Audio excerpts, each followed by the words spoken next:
સુરત શહેરમાં ફરી એક વખત અસામાજિક તત્વોનો આતંક જોવા મળ્યો છે. ગુનેગારો કાયદો અને પોલીસનો કોઈ ડર ન હોય તેવું લાગી રહ્યું છે. આ વખતે શહેરના પાંડેસરા વિસ્તારનો વિડીયો સામે આવ્યો છે, જેમાં એક યુવાન જાહેરમાં ચપ્પુ લઈને હુમલો કરી રહ્યો છે.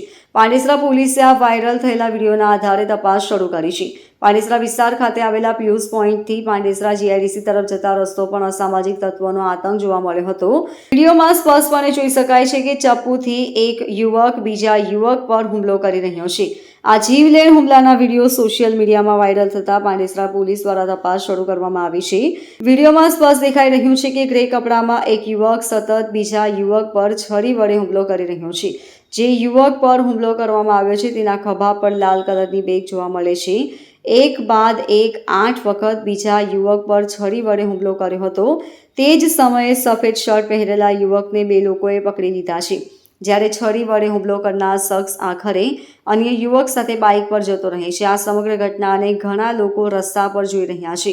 આ અંગે પાંડેસરા પીઆઈ એચ.એમ. ગઢવીએ જણાવ્યું કે સોશિયલ મીડિયામાં વાયરલ થયેલો વિડીયો શહેરના પાંડેસરા વિસ્તારનો છે. આ માહિતી મળી છે, જેના આધારે અમે તપાસ કરી રહ્યા છીએ. સીસીટીવી ફૂટેજ અને સ્થળ પર હાજર લોકોની પૂછપરછ કરવામાં આવી રહી છે. પોલીસ તપાસ બાદ આરોપીઓ સુધી પહોંચશે. Bureau report, LK star news, Surat.